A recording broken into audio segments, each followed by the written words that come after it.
ladies and gentlemen, the Beach Boys. We saw that Surfing USA was in the top 10 in Israel. That's pretty remarkable. Pretty big deal. Brian Wilson is gone, and with him, a piece of the soul of American music. Videos and interviews. We used to sing three-part harmony in the backseat of the car.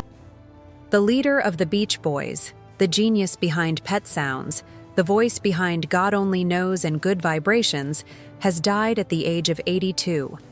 And across the world, hearts are breaking. For those who knew him, and for those who only knew his music, it feels like losing a friend.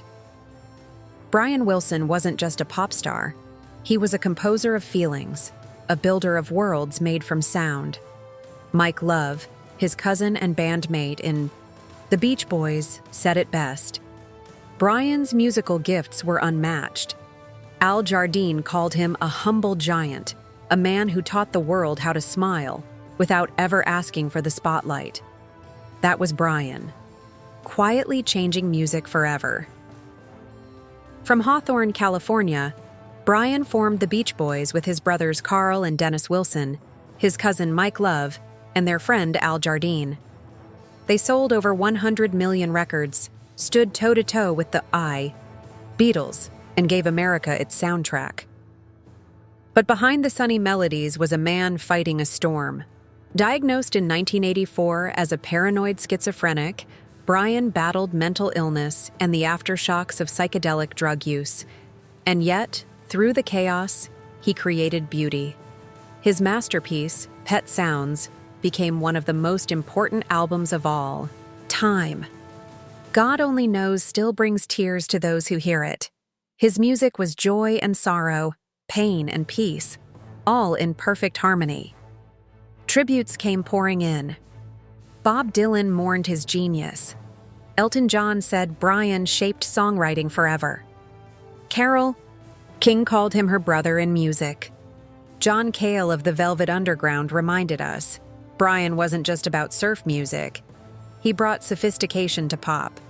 And Sean Lennon, son of John Lennon, called him the American Mozart. To those who truly understand music, Brian Wilson was holy. His life was filled with both triumph and heartbreak.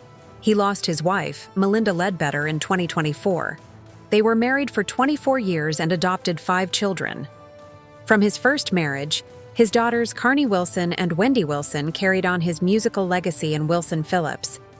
Brian Wilson children, Dakota Rose, Daria, Delaney, Dylan, and Dash, now carry not just his name, but his spirit. Fans are still asking, how did Brian Wilson die? But the cause doesn't matter as much as what he left behind. Love and Mercy wasn't just a song. It was who he was. Kind, generous, brilliant, and fragile.